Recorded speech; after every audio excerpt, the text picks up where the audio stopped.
Sweet, I just got back from Streetlight. They're doing their 50th anniversary extravaganza. So all of these were 10% off, which obviously is not much. It's kind of crazy how 10% makes me buy this much more, but here we are. But yeah, still feels good to get a little bit of a discount on some stuff that I've been wanting to pick up for a while and just some new finds. So let's get right into it. I think first we'll actually just start with the stuff that you know about. The gifts for you guys. So Toxicity for Tom, and then the first Fall Out Boy and Tycho for you. To be fair, the Tycho and Fall Out Boy are for me too. Because stoked on both of those, especially Tycho. I saw that and I was like, oh shit, I want this. And I was like, you might want it even more. So yeah, stoked on that. So then here are all of the other records that I got. Okay, let's get started.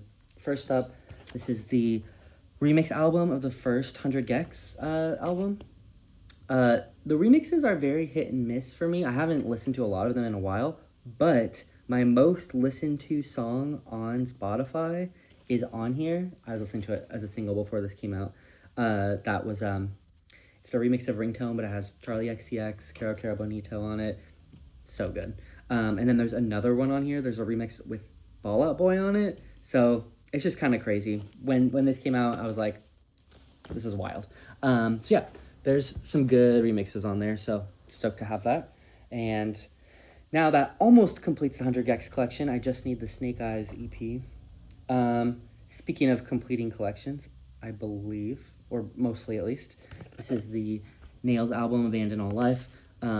This album goes insanely hard, and usually it's really expensive when I see it, but this one was only $22, which is pretty reasonable, plus 10% off, so $20. Yeah, we take that. That's pretty great. Next up, this was the Record Store Day, Charlie XCX, Number One Angel. It's just like a blank album art. Like, it says Number One Angel and XCX on the back, but it's like, you have to tilt it a certain way.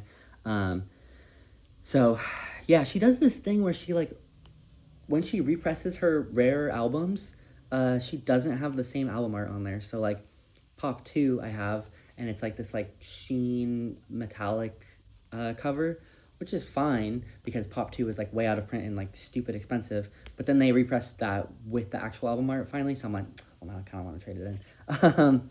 But anyways, this one just came out on Record Store Day. I don't know if it had ever been on vinyl, or like only when it just came out, I think. So it was extremely expensive on Discogs. Yeah, okay, I had looked it up. Extremely expensive on Discogs. So glad that they finally put this out. On Record Store Day, it was basically impossible to find this. I remember checking at all the stores that we went to, and it was sold out. But I remember Streetlight posting that they got like a shipment in late, like because the demand was so high that they just ordered another shipment. So there was a couple of these lying around. Oh, I did forget. This is another one that's a gift for you. J. Cole. This one's kind of also for me too, though. This is like the only album of his that I think I've listened to all the way through. And definitely is the one that has like songs that I still know, you know? So yeah, glad to get that one for sure. Next up, this is Beastie Boys, Paul's Boutique. Their first album was, it's kind of like got their biggest songs on there, and it's just like,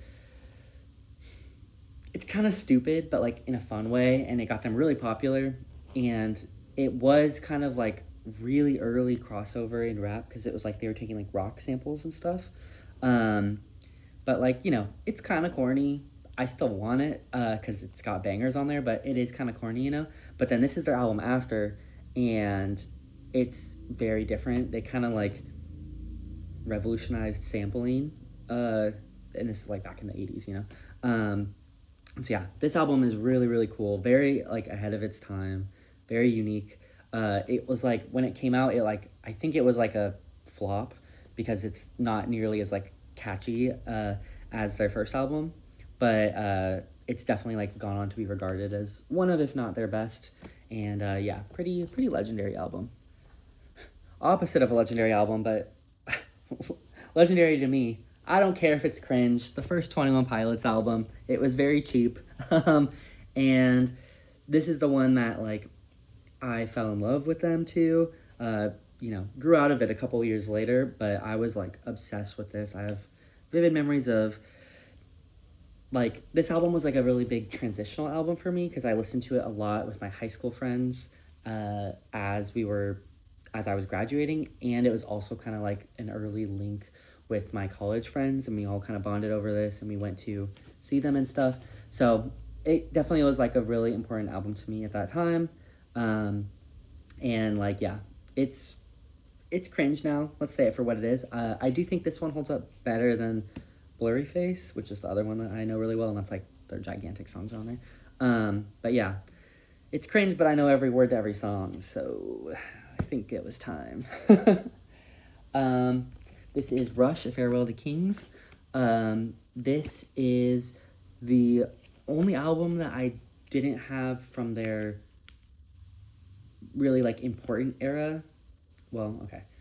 Basically, they put out Moving Pictures, which has, like, Tom Sawyer, their biggest song and stuff. And then that was when they were kind of starting to put in more synths and stuff. And, like, some people really like the synth albums. It doesn't really do it for me. So everything, like, that one and before, I quite like. And so I have all of them now with this one, with the exception of Caress of Steel, which is kind of, like, not good. But I like it. It's definitely not as good as everything else around it, and it almost, like, killed their career, and then they put out 2112 and became, like, the legends that they are.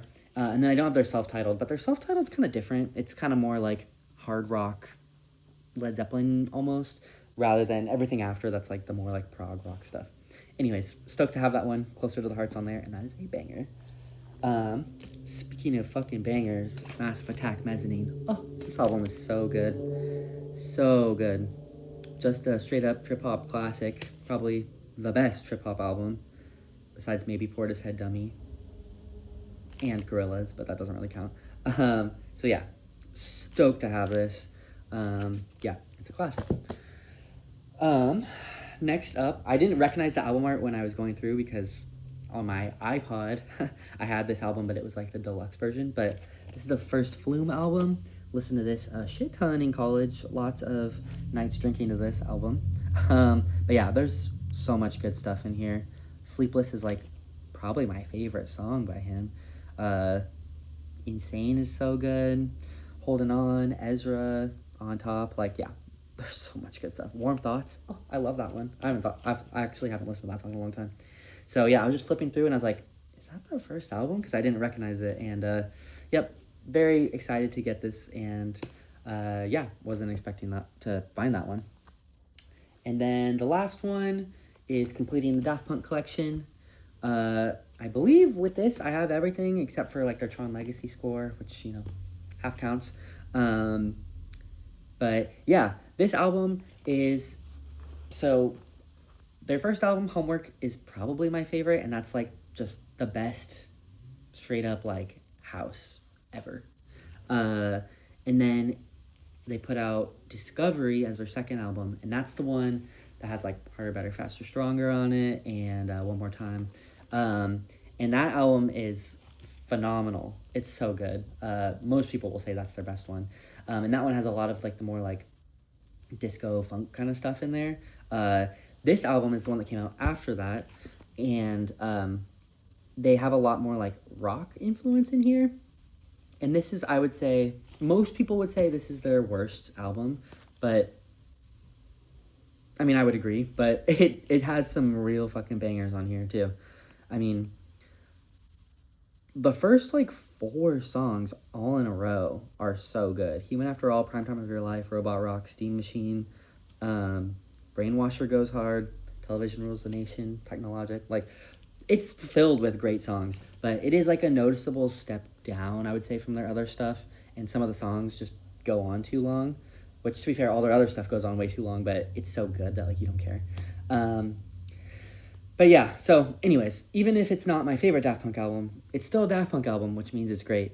And yeah, stoked to have it. And I think that completes my Daft Punk collection for the most part. So yeah, that's everything. I spent a lot of money. Oh, And then because I spent a lot of money, I got this sick, they just gave it to me, this super cool streetlight, like 50-year tote bag. And yeah, the other tote bag that I had brought, I filled up and was just carrying extra. So they're like, you spent a lot of money, you can take that. So yeah, that's everything.